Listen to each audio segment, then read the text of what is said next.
Ya vamos a cambiar un poquito de tema, vamos a entrar al modelamiento espacial de los corredores potenciales, ¿sí? Que nos muestran, digamos, cuáles son aquellas rutas, aquellos caminos que son menos resistentes a través de cada par de parches de hábitat, ¿no?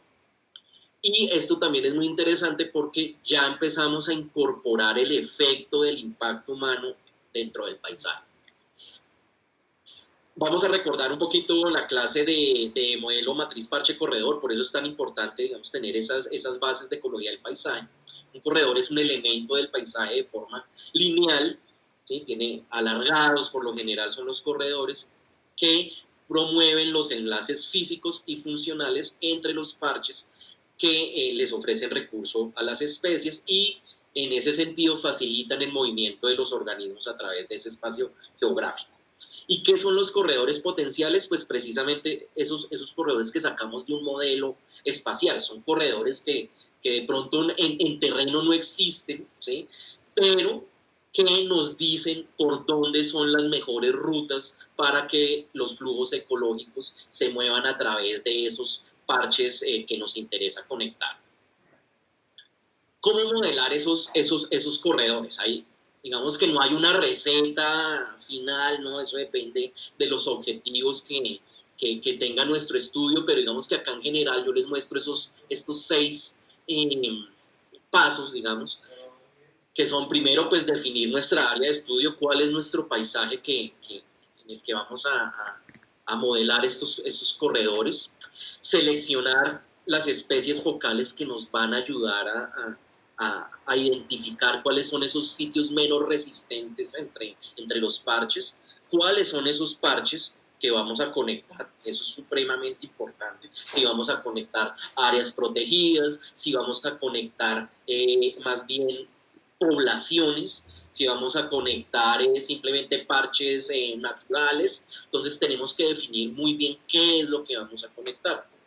Después de eso vamos a diseñar un método, una metodología, vamos a seleccionar esa metodología para valorar la facilidad o la dificultad que nos ofrecen los elementos del paisaje a la conectividad, ¿no? O sea, esa resistencia a la movilidad.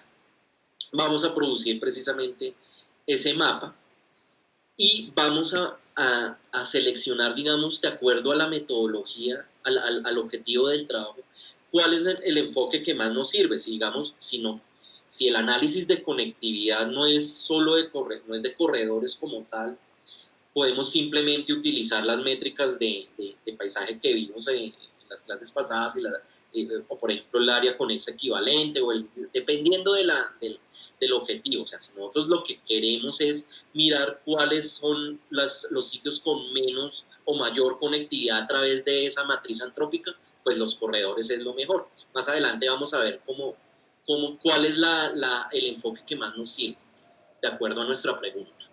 Identificar una franja de píxeles con las menores distancia costo, o sea, identificar los corredores propiamente dicho, y ya a partir de tener esos modelos, digamos, espaciales, en terreno o en la vida real, digamos, pues, deberíamos adecuar ese diseño de acuerdo a las necesidades de las especies focales.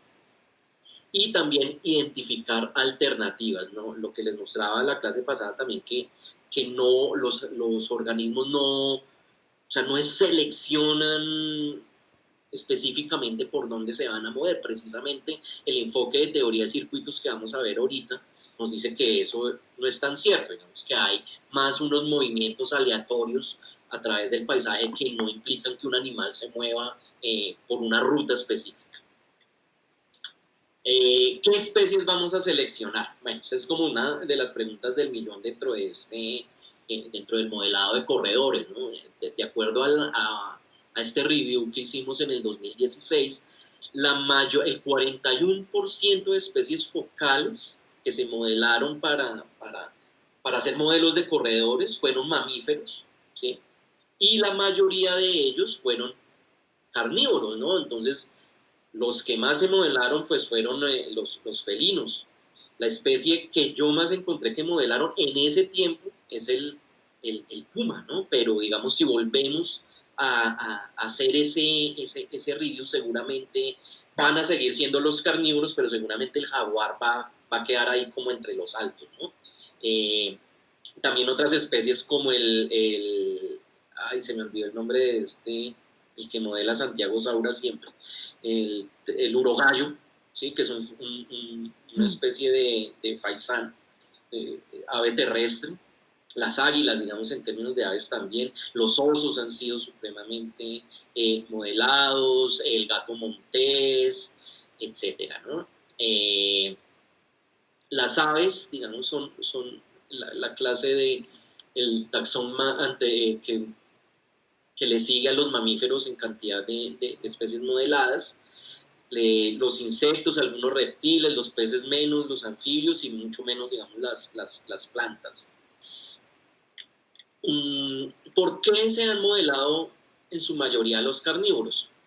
Pues porque requieren grandes áreas de hábitat, ¿no? Entonces las estrategias de conservación a partir de estas especies pues son bastante amplias, ¿no? Son a escala amplia, tienen relativamente densidades bajas y grandes distancias de dispersión, entonces esas distancias de dispersión supuestamente le van a servir para otros organismos que tienen distancias de dispersión tal vez más cortas. Los carnívoros también son muy carismáticos, ¿no? Entonces muchos investigadores pues, se preocupan por su conservación. Y sin embargo, Paul Beyer, que es como uno de los investigadores más prominentes en la conectividad, es uno de los que más saben conectividad de pumas en el mundo, sugieren que la selección de las especies focales debe ser abordada no solo para especies individuales, también él dice no, o sea, de pronto especializarnos en una sola especie estamos sesgando la conectividad de múltiples especies, ¿no? Entonces él sugiere que sean varias, ¿no? Entonces, dice, bueno, pueden ser especies nativas, ¿cierto? Pero que no solo sean generalistas, sino que abarquen un umbral más amplio. También, ¿cuál es el sesgo, digamos, con la visión de especies individuales? Pues que puedes solo restringir, o sea, te tendrías que especializar pues en la conectividad de esa especie, estarías sesgando, digamos, la conectividad de otras. Entonces, ahí digamos, siempre hay una ambigüedad ahí que tendría uno que analizar muy bien. Las especialistas, por ejemplo, tienen distribuciones muy restringidas, entonces no beneficiarían a otras especies como que son más generalistas. Por ejemplo, ¿Puedo hacer cuando tenemos... Dime. una intervención? Es que Claro. es como en planeación, en el sentido, Sistema... Ajá, sí, en el sí. sentido de los subrogados, si realmente funcionan para la protección de otras especies, ¿no? Es eso que en algunos casos se demuestra que sirve, pero en otros, por ejemplo, en España con el oso, han visto que no. O sea, Exacto. sí es muy... Sí, sí, sí, sí. Eso no es una Sí, regla. exacto. O sea, lo que se sugiere actualmente es que sean múltiples especies, Sí. porque abarca un umbral más amplio de conectividad, sobre todo pensando en esa... en la inclusión de esto, por ejemplo, en algoritmos de selección de reservas, ¿sí? Como Zonation o Marsan, Ujú. ¿cierto? También, digamos, decían, no, pues, más bien modelen especies endémicas con rangos de distribución pequeños, digamos, pero pues eso también, o sea, puede servir, digamos, para áreas pequeñas, pero si tu especie endémica tiene un rango de distribución muy pequeño, pues solo vas a poder modelar ese pedacito y las que están fuera de eso, pues no van a poder aprovechar esas estrategias de conservación derivadas, ¿no? Entonces, ahí hay que tener cuidado. Entonces, acá hay algunas recomendaciones precisamente sobre eso, ¿no? Seleccionar una amplia gama de especies focales, ¿cierto? Lo que hablábamos un poco, tener contrastes de especies con diferentes digamos, requerimientos de hábitat y calidad y preferencias de hábitat, ¿no? Sobre todo. Mm, por ejemplo, en los estudios de corredores famosos que se han hecho en California y Arizona, se seleccionaron de 10 a 20 especies focales y digamos que ni siquiera fueron carnívoros, sino ellos tuvieron en cuenta, mamíferos, carnívoros, pues, reptiles, peces, anfibios, incluso tuvieron en cuenta plantas, que ahí ya sería más como dispersión, no tanto conectividad, y tuvieron en cuenta invertebrados. Nosotros para el análisis de conectividad que hicimos para todo el centro de México, para el eje transversal, el neovolcánico transversal mexicano, el sistema volcánico transversal mexicano, utilizamos 40 especies focales de mamíferos terrestres. ¿Para qué? Para que tratáramos de cubrir todo ese umbral de rangos de dispersión. Entonces tomamos, yo más adelante les voy a mostrar eso, ya les he hablado, pero de rangos de dispersión cortos, intermedios y amplios. De esas 40 especies se agruparon en 3 grupos. Tratar de trabajar conectividad de poblaciones reales, eso podría ser lo ideal, digamos que supiéramos cómo ese flujo poblacional se está moviendo a través del espacio geográfico, eso digamos, es lo ideal, pero sabemos que es muy difícil de obtener los datos. Por lo general necesitas hacer un proyecto rápido, pues no vas a tener el tiempo para levantar la información poblacional. No diseñar corredores para solo una especie, ni para solo carnívoros grandes, sino que varios.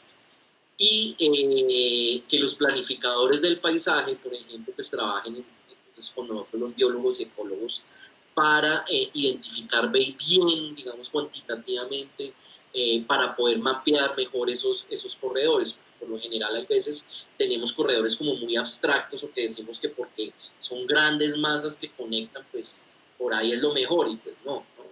También deberíamos tener no la visión de la cartografía y del modelado espacial. Bueno, y tener cuidado con especies invasoras, ¿no? Que nuestro corredor no se vaya a volver un pasadizo pues, para las invasiones. Eso es supremamente importante. ¿Alguien iba a decir algo? No, fui yo que me reí, perdón. Bueno. Listo, seguimos con la selección de parches de hábitat, supremamente importante en todo este proceso. ¿Qué es un parche de hábitat en términos cartográficos? Lo vimos un poquito al principio, ¿no? Es un conjunto de píxeles que se vuelven unidades homogéneas de alta aptitud de hábitat, ¿no? Que son lo suficientemente grandes, están lo suficientemente cerca y son pues de una especie en particular, por eso son de hábitat, ¿no? Entonces vean lo que presento acá.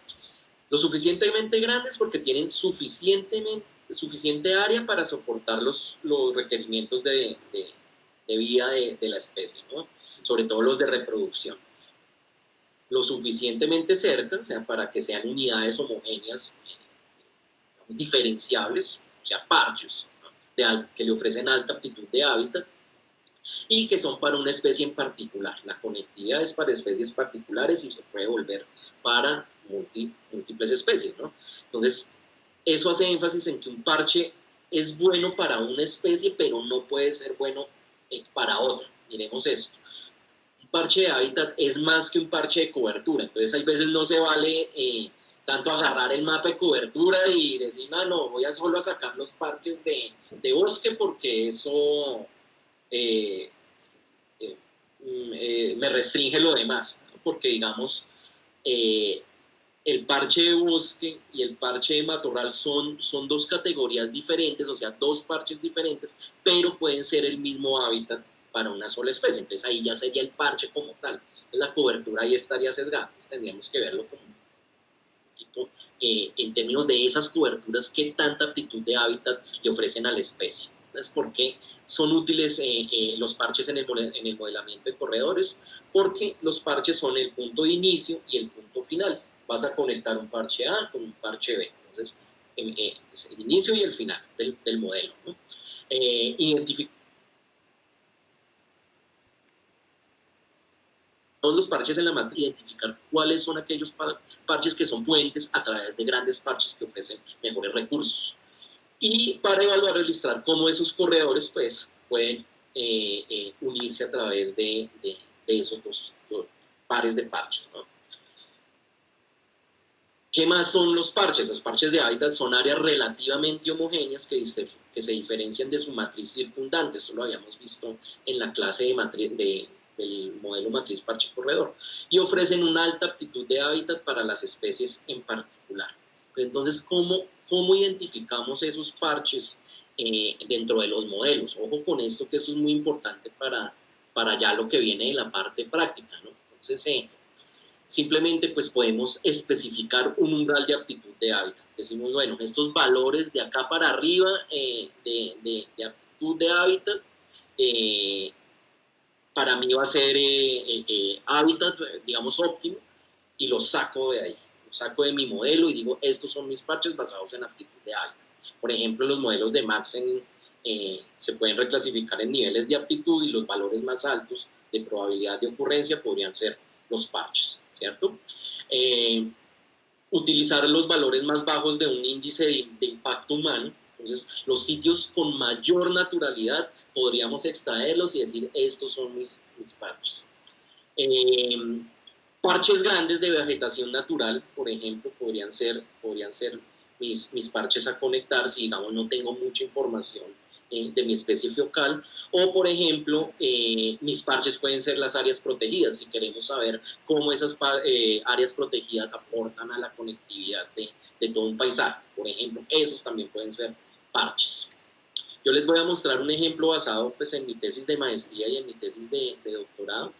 Yo utilicé, digamos, un enfoque basado en corredores de mínimo costo, y para ello pues tuve que identificar los parches. Entonces, ¿cómo hice? ¿No? Entonces, primero modelé el hábitat potencial de las especies focales. Yo trabajé con el gato montés, con el Lynx rufus scunapae, y trabajé con el cacomixtle, con el Basiliscus astutus, que son, digamos, son dos especies contrastantes en términos de tolerancia al impacto humano. Una menos tolerante, que sería el lince, pues el gato montés, y una más tolerante, que sería el cacomixtle. Identifiqué coberturas para cada periodo de tiempo. Yo hice un análisis multitemporal de ese cambio en la conectividad y categoricé, digamos, mi paisaje en zonas de hábitat, en zonas, digamos, que eran de matriz por donde ellos se podían mover, que la llamé matriz hospitalaria, y una matriz que era totalmente, elementos del paisaje que eran totalmente obstáculos para la movilidad, o sea, una matriz inhóspita, basado en la metodología de Hugo López, profesor de la Universidad Nacional de acá de Colombia.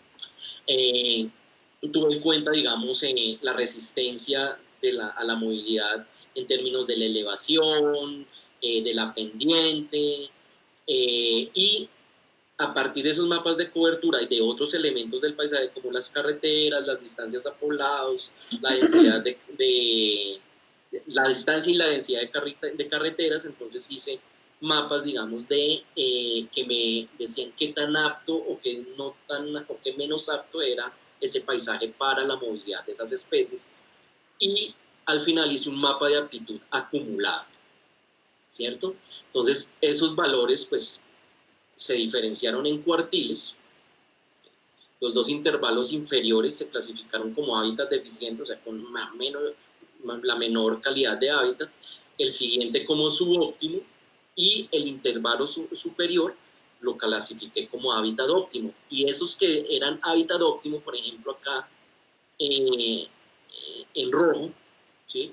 Esos los saqué y dije, bueno, estos son mis parches que voy a conectar porque son los que mejor calidad de hábitat le ofrecen a mis especies, tanto para el cacomixtle como para el gato montés.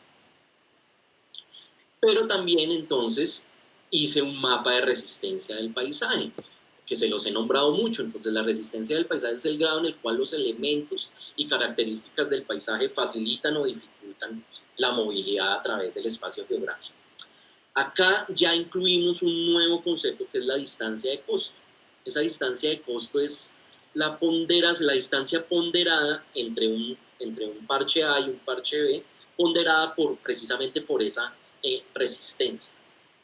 Entonces, ¿de qué depende esa resistencia? Pues depende del tipo de cobertura. Entonces, coberturas más antrópicas van a tener una resistencia más alta, por ejemplo.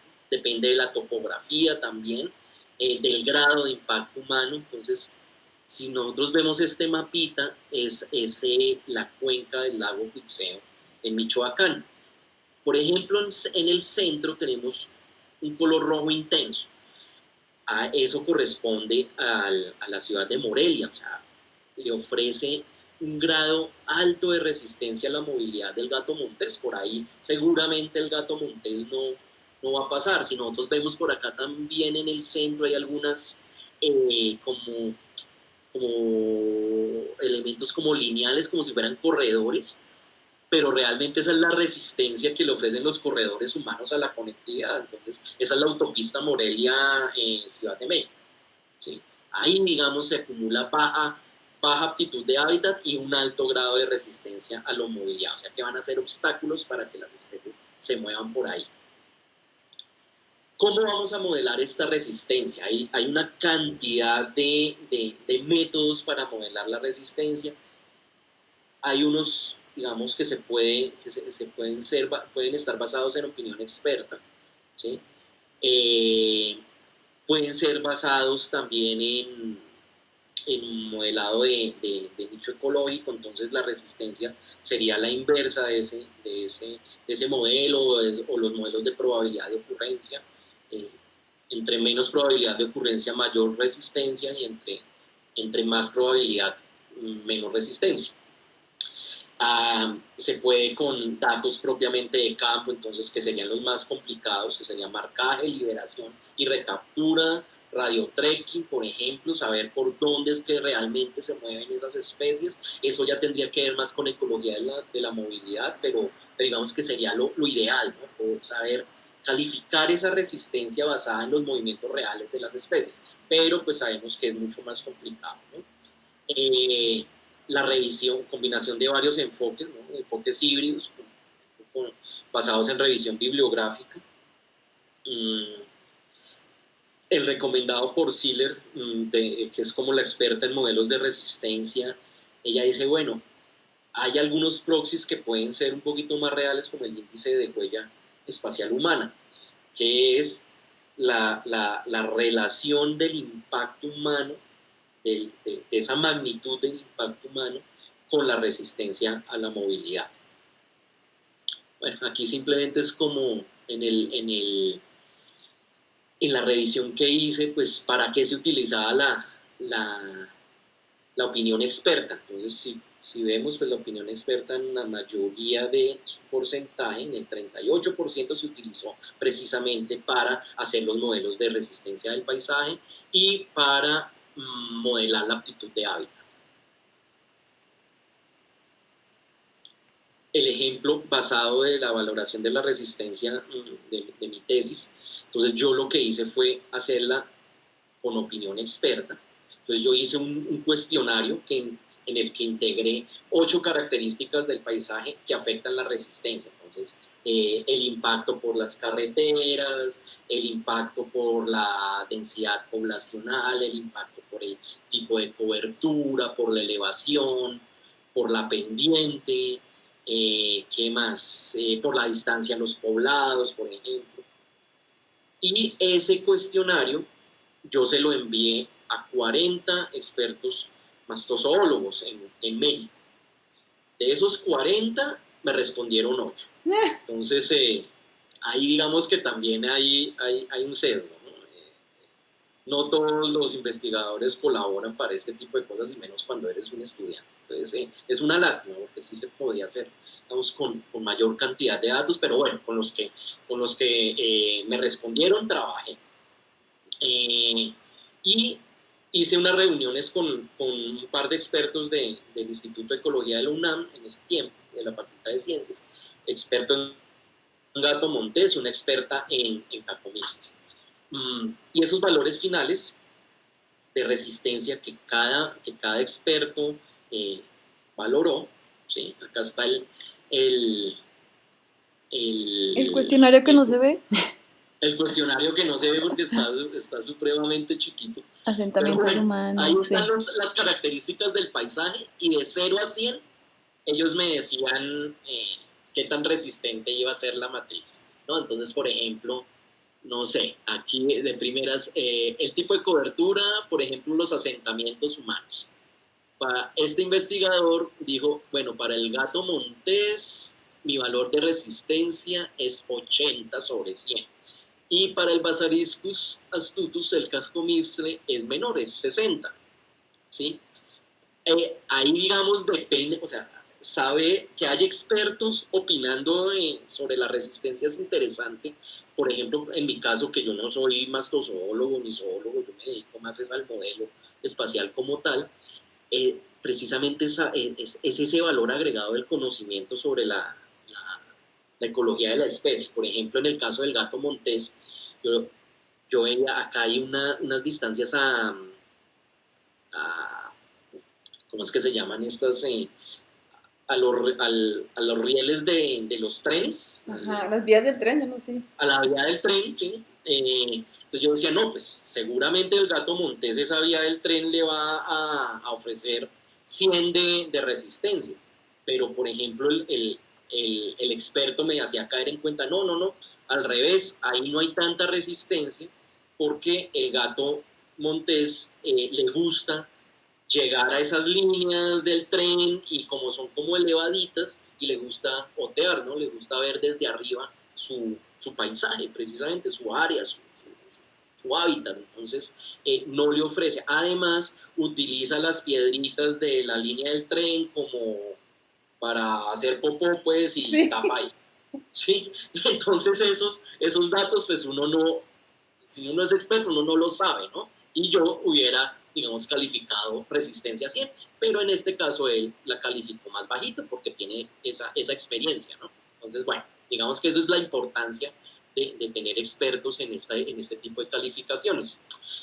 Pero ¿cómo seleccionas el valor final, no? Entonces, porque si tienes 8 valores, 8 opiniones de tus expertos, tienes que escoger uno, ¿no? Entonces, se sugiere aplicar la media truncada, ¿no? Entonces, la media truncada es simplemente pues ese promedio, pero se extraen los valores, los outliers, ¿no? El valor más bajo y extraes el valor más alto y vuelves y calculas el promedio y ese es el valor que dejas. ¿Sí? Esto, por ejemplo, se utiliza mucho, a ver qué ejemplo les puedo poner. Por ejemplo, en la gimnasia, no sé si han visto en los Juegos Olímpicos que hace la gimnasta Su super giro. sí, su rutina, y la valoran con unas paletas, pero necesitan un valor, ¿no? Entonces, sí. 5 jurados y los jurados con valores más bajos y más altos le quitan el valor y vuelven y recalculan y ese es el valor que le dejan a la gimnasta. Esa es la media truncada. Entonces, así hice yo para seleccionar ese valor de resistencia. Entonces, para cada variable de esas 8 variables que yo les estaba contando, hice un mapa de resistencia individual. ¿Sí? Entonces fueron 8 mapitas de resistencia. Resistencia por la cobertura, resistencia por la densidad de vías, por la distancia poblacional, por la elevación, por la pendiente. Y simplemente hice un acumulado, una resistencia acumulada, un álgebra de mapas sencillo, sumé todo y lo normalicé de 1 a 100. ¿Sí? Y ese fue mi mapa de resistencia. Hay otras formas de valorar la resistencia, la que les comentaba que está muy utilizada ahorita, que es el índice de utilizar como proxy el índice de huella espacial humana, ese índice que mide la magnitud de los impactos humanos sobre el paisaje. Digamos que es un proxy bueno y no tan bueno, ¿no? Porque pues bueno, porque asumimos que hay una relación lineal entre la resistencia y el impacto humano, ¿no? Entonces estamos asumiendo que a mayor impacto, mayor resistencia y viceversa. Nosotros como biólogos y como ecólogos sabemos que no siempre es así, entonces hay que tener cuidado y hacer salvedades o intentar transformar ese índice de impacto humano en las características ecológicas, y eso se puede hacer, digamos, modificando esa relación lineal, digamos, haciendo una relación exponencial, inversa o creciente, O sea, eso etc. sería así para los valores del mapa de resistencia. ¿O cómo? Dime, no, Angelita, no te escuché. O sea, esto sería para la transformación de los valores del mapa de Sí, resistencia. sí, porque, exacto, digamos, Pero, en sí, el caso de, sí, dime. es que como que siempre me ha costado entender el cómo se hace. O sea, cómo se ha hecho usualmente de forma Sí, lineal y cómo sería la transformación más suavizada. O, sí, bueno, no tengo la diapositiva acá, pero lo que se hace es una transformación, o sea, por ejemplo, eh, hay unos factores, ¿sí?, de transformación exponencial, creo que, si no estoy mal, creo que son exponenciales, y eso, pues la multiplicación de esos factores por los valores de resistencia te da, digamos, que la curva, en vez de ser lineal, se sí, achate y sea exponencial. ¿Sí? O haces una transformación logarítmica y en vez de que esa ya. curva pues quede lineal, se suba, y entonces los valores de resistencia van a ser más altos, por ejemplo, cuando los valores de impacto humano son más bajos. ¿Sí? Esos son claves, por ejemplo, para analizar resistencia para las invasoras. O si lo haces así, pues los valores digamos, exponencial al final, son valores, son resistencias que te van a servir más para especies con que mucha tolerancia al impacto humano. Entonces, es basado en un factor. No tengo la Sí, sí. diapositiva acá, pero eso es un paper súper conocido. Yo se los puedo compartir. ¿Cómo hacer para que es simplemente una multiplicación por ese factor? En ArcGIS uno puede hacer muy fácil eso. Pero Cuando uno hace depende de la especie. reclasificaciones, Sí. depende de la función. Sí. ¿Ese es el de Steller? No, ese es de Anita Key. Ah, ah. Yo se los puedo enviar. Tiene todo, digamos, usted multiplique esto por tanto y su curva se va a hacer así, su curva se va a hacer así. Son Ok, unos factores ok, ok. basados en una función logarítmica y en una función exponencial. Y ahí empieza uno a jugar un poquito para hacer este índice, la relación de este índice de impacto humano un poquito más real, ¿no? Digamos que acá yo utilicé simplemente una relación lineal. Yo dije, Sí. a mayor impacto, mayor resistencia, ¿cierto? Entonces, así fue que yo asumí eso. Sí, sí. ¿Listo? Entonces, bueno, yo para modelarle la conectividad de esas 40 especies, pues Perdón. utilicé un índice multidimensional de huella espacial humana, que esta diapositiva está desactualizada. Este índice salió desde el 2017 en Ecological Indicators. También les puedo enviar el artículo. Y bueno, ¿qué es el índice de huella humana? Simplemente es, como ya les había dicho, es una magnitud normalizada de 0 a 100 del impacto humano sobre los paisajes. El índice de huella humana tiene 3 dimensiones espaciales. Una dimensión que es el impacto por la intensidad del uso del suelo, ¿cierto?, el tiempo de intervención antrópica sobre los ecosistemas, cuántos años han estado intervenidos los ecosistemas, y otro índice que es el de vulnerabilidad biofísica. Pero como yo quería modelar la conectividad pues para cada especie, o sea, precisamente como para evitar ese sesgo de que todo sea una relación lineal, entonces yo lo que hice fue agregarle una nueva dimensión espacial, que es esta que ustedes ven acá, que sería la 4ª dimensión, que es el F-frac, ¿sí? Una dimensión basada en la fragmentación del hábitat de cada especie. Entonces, esa dimensión está compuesta por el aislamiento del hábitat remanente, que simplemente es la distancia de las áreas transformadas a los parches que le quedan a esa especie. El porcentaje de hábitat transformado es un índice de fragmentación inverso, ¿no? ¿Qué tanto hábitat transformado hay en un píxel, en este caso de 1 kilómetro cuadrado, y un índice de extensividad de la transformación. Esto se hizo con Fragstats, con un índice que se llama GLADE. Entonces este índice lo que hace es establecer una medida de la distancia media que un organismo debería pasar desde un límite, digamos, desde un límite X a un límite Y de su área de su hábitat, pues, total, ¿sí? Entonces, ¿qué tan extensa es esa transformación para esa especie? Entonces, todo eso lo acumulé en una dimensión espacial aparte de esas tres que ya les nombré. Todo ese índice es un índice acumulativo, entonces todo eso se suma y al final se normaliza de 0 a 100. Y entre más se acerque a 100, pues mayor impacto humano sobre el territorio. Acá están un poquito como las variables, no las vamos a ver pues, individualmente, pero están todas las variables que utilicé mapas de uso del suelo, de densidad poblacional, de distancia a carreteras.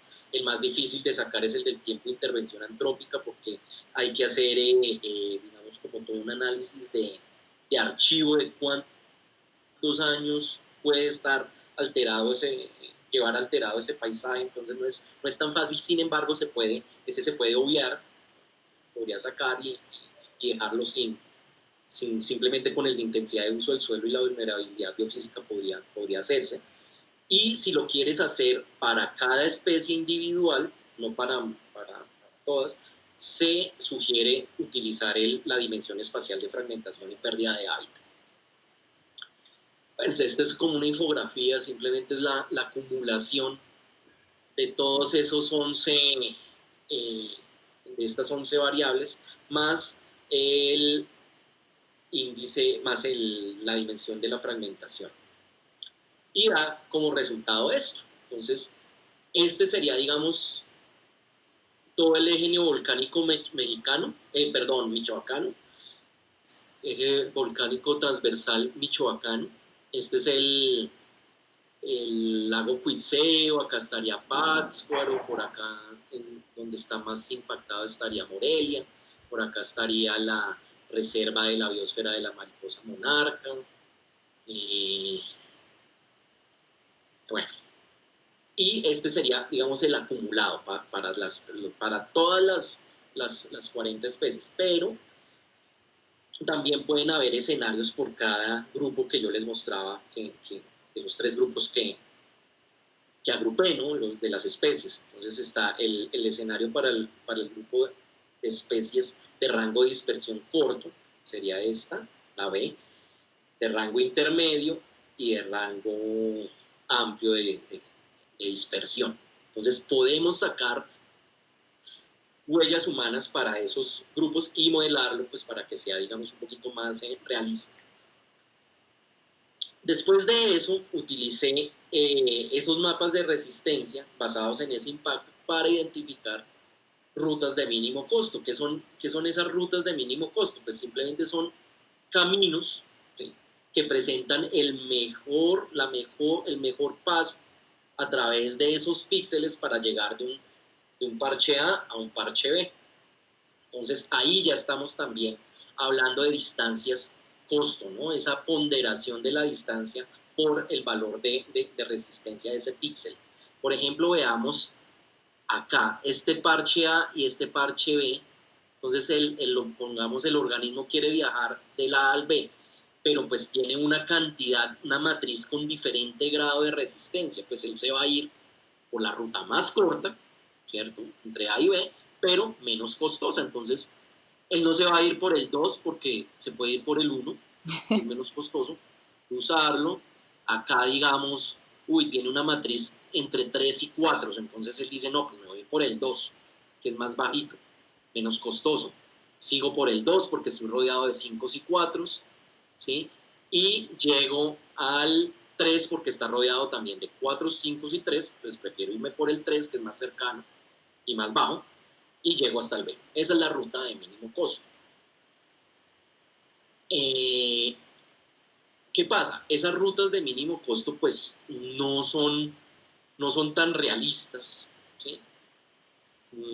¿Por qué? Porque pues simplemente es la mejor ruta, o sea, no te muestra una alternativa, no te dice como, pues, qué pasa con todo ese buffer, todas esas áreas de transición que hay al lado de esa ruta, ¿no? Los animales pues no van a ir por un mismo píxel caminando, ¿no? Entonces, ahí digamos que esa ruta pues muestra lo más corto y lo mejor, pero es eso, es la mejor, digamos, no es un gradiente de las mejores rutas. Ujú. Entonces, para eso utilizamos un enfoque un poquito más complejo, que son los corredores de mínimo costo. O sea, ahorita vimos las rutas, que es esa polilínea, pero vamos a ver cómo se modela el corredor de mínimo costo, que es lo que van a ver con Oscar ahora más tarde, con Linkage Mapper. Entonces, los corredores de mínimo costo son similares a las rutas de mínimo costo, pero identifican ese costo acumulado entre esos dos parches que se quieren conectar. O sea, no es la mejor ruta, sino es un gradiente normalizado de las mejores rutas. Entonces ya es más un corredor y no es una simple polilínea. Veámoslo, digamos como lo vemos acá. El de la izquierda mía sería la ruta de mínimo costo entre esos parches verdes, ¿sí? Pero el gradiente de los menores costos acumulados sería el corredor de mínimo costo. O sea, es algo más, digamos, un poquito más realista en términos de alternativas, tienes un valor continuo, esto es muy importante también, que haya valores continuos de conectividad, porque puedes, a partir de esos valores continuos, acumularlos por especie y decir, digamos, cuáles son esos valores que se sobreponen y pues, cuáles son esos corredores, en ese sentido, cuáles son esos corredores que le sirven a múltiples especies. Como acá, por ejemplo, esto ya les había mostrado en la clase pasada, estos serían los corredores potenciales para el gato montés, en el caso de mi tesis, ¿no? Lo que muestra no es solo una polilínea, sino, si ven, como un corredor, un umbral amplio de, eh, de esas distancias, de ese acumulado de esas distancias costo más bajas entre los parches 1 y 2, entre el parche 2 y 3, y el 3 y el 1 y el 3, el 1 y el 2, entre cada par de parches de hábitat. Y bueno, ya para terminar lo de los corredores, pues se identifican corredores alternos, eso sería, digamos, como acá, un enlace alternativo, que decimos que las especies no solo seleccionan el mejor, pues analizar bien si lo que nuestro objetivo quiere, ¿no? Si realmente lo que necesitamos son múltiples especies, pues analizar muy bien si son multiespecies o especies individuales.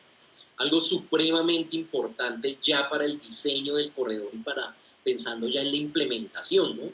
¿Cuál es el ancho de ese corredor? ¿No? ¿Cuál es el óptimo que necesitaríamos para que esos corredores, digamos, sirvieran para promover realmente la movilidad? Porque lo que estamos viendo son simplemente cuestiones cartográficas, ¿no?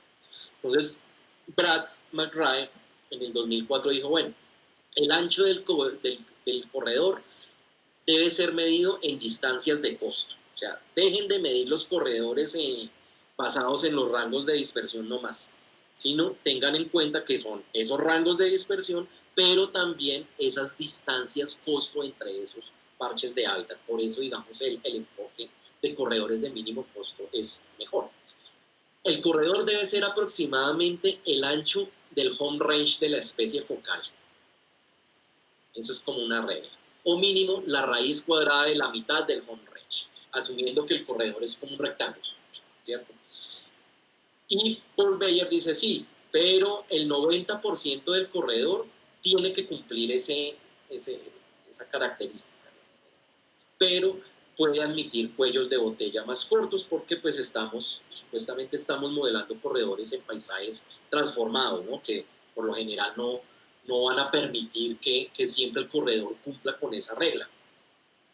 Más recientemente, Paul Beyer, que es este señor que les decía, este investigador que es un duro en conectividad de pumas de la Universidad de Arizona del Norte, sacó este artículo en Conservation Biology, que es como la regla de oro del ancho corredores de conservación, tener al menos 2 kilómetros de ancho, excepto en cuellos de botella inevitables ocasionados por el hombre, todos esos corredores que se van estrechando por la actividad humana, al cruzar carreteras u otras estructuras. Entonces ahí estamos hablando también de que tengamos cuidado con esos sitios con alta probabilidad de atropellamiento, por ejemplo. Entonces él dice, un corredor de 2 kilómetros de ancho puede acomodar los rangos de 2 hasta aproximadamente 8 kilómetros cuadrados, o sea, puede ser óptimo para una gran cantidad de especies, sobre todo para el 96% de las especies de mamíferos. Si tiene 2 kilómetros de ancho, ¿sí? Ya y si empieza a adelgazarse, pues ya ese 96 se empieza a decrecer. Vean aquí la curva, ¿no? Porcentaje de especies de mamíferos terrestres cuyos anchos de home range, ¿sí? Calculados como el home range sobre 2 a la y medio, encajan en un corredor de una anchura determinada. Entonces, si nosotros seguimos esa regla, el 96% de las especies de mamíferos podrían moverse por ahí. Entonces, bueno, ahí depende también de los objetivos y pues de los alcances que uno puede, o sea, por lo general, seguramente en Colombia o no sé si en México, es muy difícil que un corredor de 2 kilómetros se haga realidad, ¿no? Entonces, ahí tendríamos que ver también las particularidades, porque pues, esto es pensado más, digamos, como para Estados Unidos, sitios como donde se puede realmente llegar a eso. Su recomendación de un ancho de 2 kilómetros proviene de la necesidad de considerar algunos problemas, ¿no? Entonces el corredor debería ser lo suficientemente grande como para acomodar los home range de las especies, ¿no? Entonces, el corredor de 2 kilómetros, si es así de ancho, pues podría albergar a muchas especies de mamíferos, lo que les decía antes. Cami, un corredor de... Dime. Creo que Ricardo, ¿tienes una pregunta? ¿Alguien? Es que Ricardo activó el micrófono y pensé que tenía una pregunta, pero ya me di cuenta que no. Vale, listo, sigamos. Un corredor de 2 kilómetros de ancho podría efectivamente crear suficiente espacio para eliminar los efectos de borde de la mayoría de sus áreas circundantes. Entonces se eliminaría, digamos, esa relación, disminuiría, digamos, esa relación negativa que hay entre el área y el perímetro de lo natural frente a la matriz antrópica. Un corredor amplio, en general, brindaría la oportunidad de incorporar más usos recreativos humanos, o sea, digamos que incrementaría la posibilidad para que los humanos lo pudieran también utilizar. Y un corredor de 2 kilómetros también podía soportar no solo especies focales, sino también especies que originalmente podrían vivir dentro de ese corredor y de las que no fueron consideradas para, digamos, en términos de la conectividad, o sea, pueden servir para múltiples especies. Entonces, por eso es importante, digamos, seguir esa regla. Sin embargo, pues, en términos de implementación, pues hay una cantidad de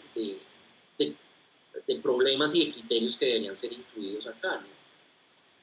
En Colombia y en países subdesarrollados, pues es muy difícil que digamos, áreas privadas puedan ser cedidas para crear esto, ¿no? Entonces, ahí hay digamos, como un vacío amplio entre modelar esto muy bonito en un computador y llevarlo a la vida real, ¿no? Nosotros en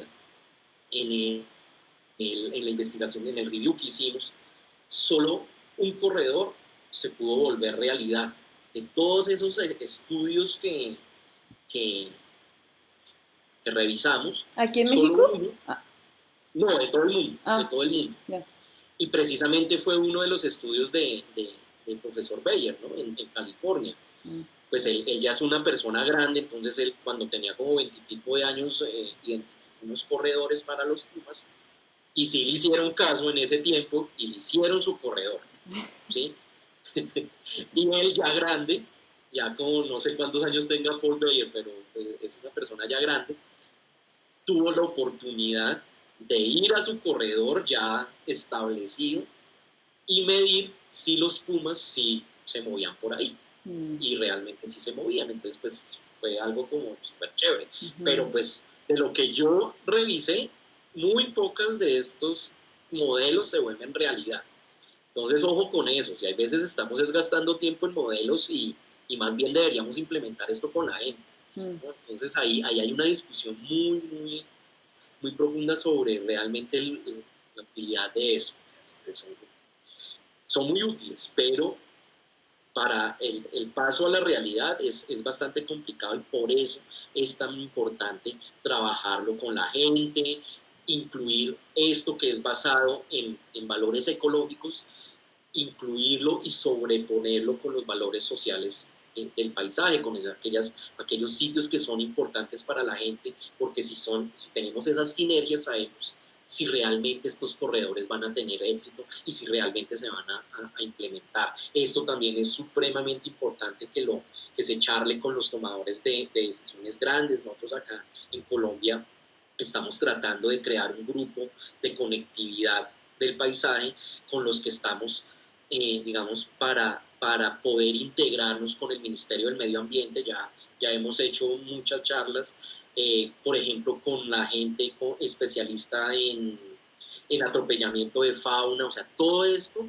tiene que ir integrado en todas esas distintas jerarquías que tienen los tomadores de decisiones para que se puedan volver realidad. No es solo hacer el modelo y el paper y listo, ¿no? Oye, Entonces, y ya sí. tienen como proyectos pilotos en los que se esté haciendo esta conjunción de el que hace el modelo en el escritorio, pero lo lleva y hace que la gente participe.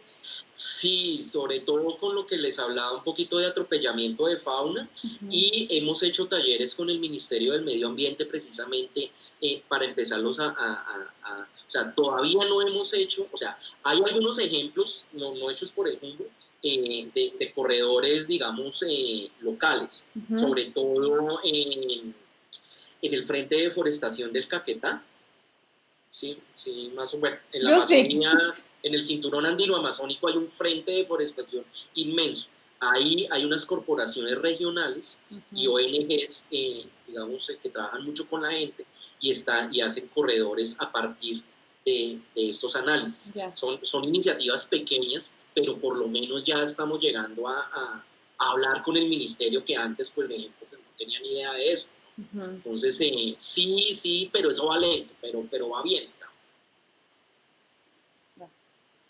Bueno, también tenemos que identificar de esos corredores que nosotros modelamos cuáles son los más importantes. Tú no le puedes llegar a un tomador de decisión con 20.000 corredores y vea, aplique esto, sino tenemos que decir de esos corredores cuáles son los mejores.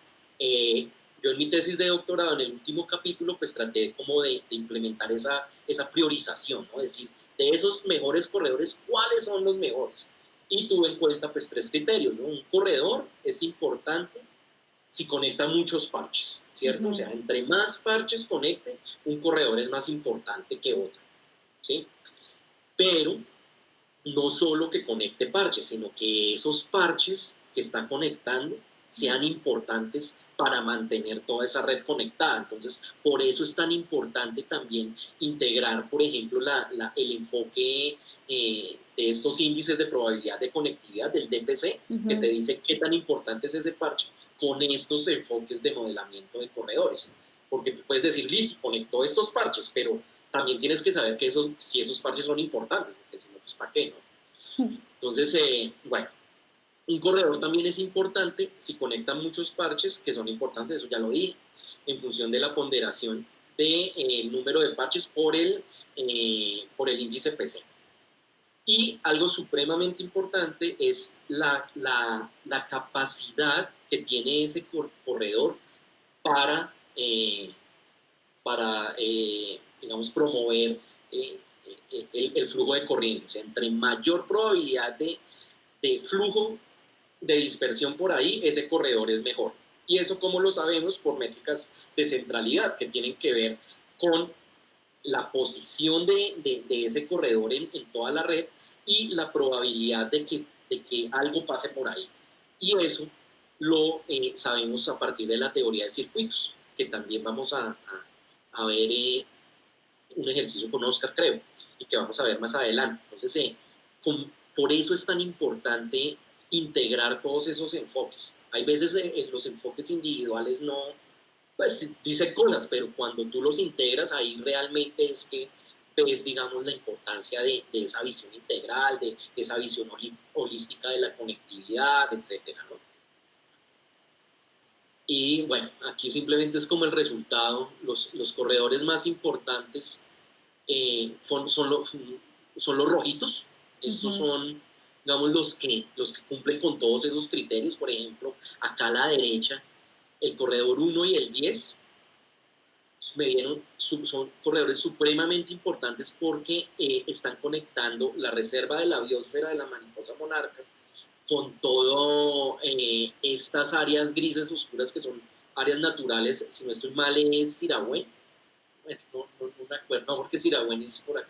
Bueno, son áreas bastante naturales, parches grandes, ¿sí? Que pueden mantener poblaciones viables y que pueden conectarse con áreas que están protegidas. Entonces, los rojos fueron los que acumularon valores más altos con base en esos tres criterios. Acá en el B sería los corredores que conectan mayor número de parches, en C corredores que conectan el mayor número de parches, pero parches importantes, y el D los corredores que conectan la mayoría de parches, pero que tienen mayor probabilidad de flujo de dispersión a través de ellos.